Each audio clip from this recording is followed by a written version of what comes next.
এখান থেকে মাঝে মাঝে হাতির দলও আসে। খুব অসাধারণ এই হোমস্টেটা, সিনেমা করার জন্য পারফেক্ট ভিউ। এটা এদিক থেকে বিশাল চা বাগান।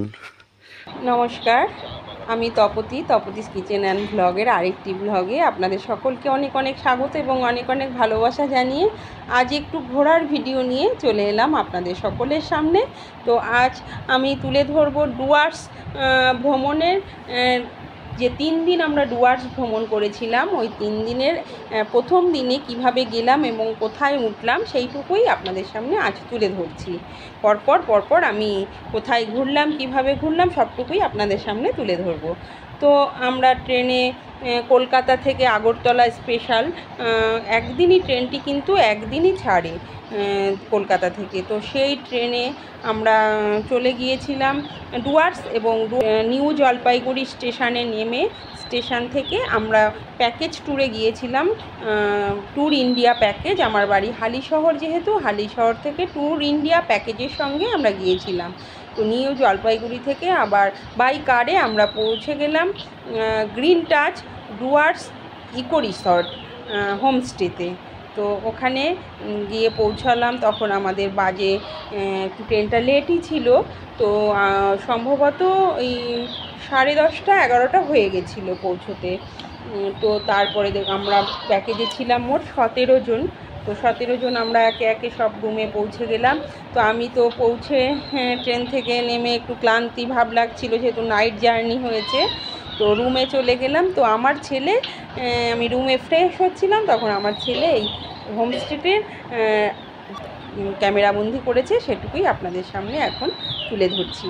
খুবই সুন্দর এই হোমস্টেটা, এত সুন্দর মানে কি বলবো, পরিষ্কার পরিচ্ছন্ন তো বটেই, এবং আশেপাশের মানে চা বাগানের পাশে এবং প্রচুর সবুজে সবুজ, আশেপাশে লোকেশনটাও একদম সত্যি মন শান্তি করে দেওয়ার এবং ক্লান্তি দূর করে দেওয়ার একটা পরিবেশ আর কি। তো আজ আমার ছেলে আমাকে বললো একটু ক্যামেরা বন্দি করতে ওকে, তো আমি একটু করে দিলাম। যেহেতু এত সুন্দর লোকেশান, দেখতে কিন্তু অসাধারণ হোমস্টেটা, অসাধারণ এক কথায় যাকে বলে।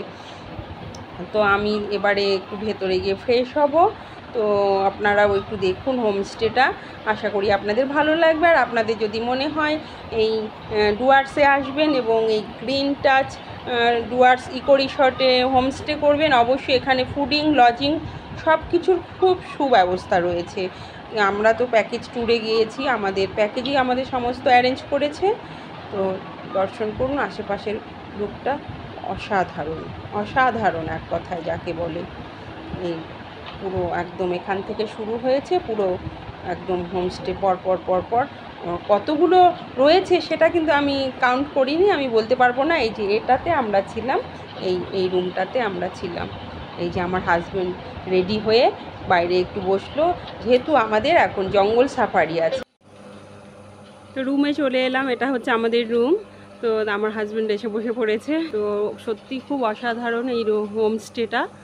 তো তারপরে এই যে আমার ছেলে একটু বললো, পুরোটাই ও ক্যাপচার করেছে। এদিক থেকে বিশাল চা বাগান।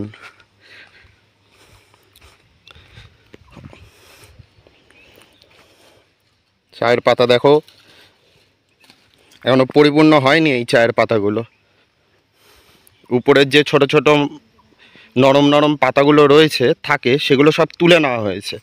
এ দেখো, যেরকম এখানে নরম পাতা ছিল, এটা তুলে নেওয়া হয়েছে, এগুলো সব তুলে নেওয়া হয়েছে।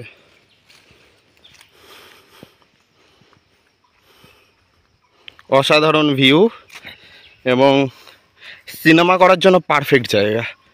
মানে যেহেতু আমি সিনেমা লাভার আর কি, কাজবাজও করি সিনেমার, তার জন্য সবার প্রথমে সিনেমাই আমার মাথায় আসে। দেখো, এটা হোটেল থেকে ভিউ, হোটেলের সামনে থেকে। ওদিকে চা বাগান, এদিকে হাতির জঙ্গল, আর এই যে আমাদের হোটেল।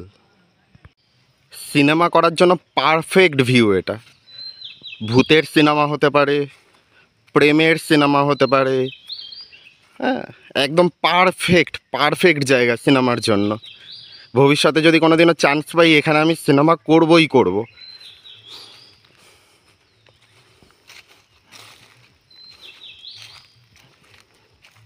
একদম নিস্তব্ধ, শুধু পাখির আওয়াজ শোনা যাচ্ছে। এখান থেকে মাঝে মাঝে হাতির দলও আসে, এটা সবাই বলছে আশেপাশে। তো খাওয়া দাওয়া করতে বসে গেছি, যেহেতু আমরা আবার বেরোবো জঙ্গল সাফারিতে। দুপুরের লাঞ্চটা সেরে নিচ্ছি। ডাইনিং স্পেসটাও কিন্তু অসাধারণ, অসাধারণ একদম যাকে বলে ডাইনিং স্পেসটা। মানে একবার শুধু আপনারা দেখুন, দেখলেই বুঝতে পারবেন। মানে আমাকে মুখে কিছু বলতে হবে না, মানে কতটা, এবং নিট অ্যান্ড ক্লিন, এত সুন্দর সত্যি। মানে কি বলবো, মানে যত বলবো ততই কম। খুবই ভালো লেগেছে, খুবই। ওয়াশরুমটাও অসাধারণ, একদম পরিষ্কার পরিচ্ছন্ন। পেছনেই ওয়াশরুম, এই দরজার পেছনেই। খুবই ভালো, খুবই হোমস্টের মানে সব থেকে ভালো লেগেছে এনাদের ব্যবহার এবং পরিষ্কার পরিচ্ছন্নতা খুবই সুন্দর। তো আমরা ছিলাম, আমাদের ট্যুর ইন্ডিয়ার কর্ণধার বসে আছে, তো আমাদের খাওয়া দাওয়ার ব্যবস্থা করছে, যেহেতু এই যে রাজু, ট্যুর ইন্ডিয়ার কর্ণধার।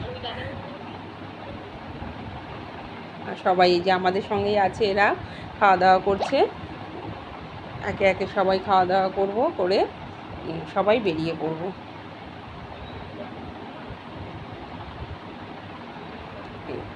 ডাইনিং স্পেস থেকে এবার বেরিয়ে গেলাম, খাওয়া দাওয়া কমপ্লিট।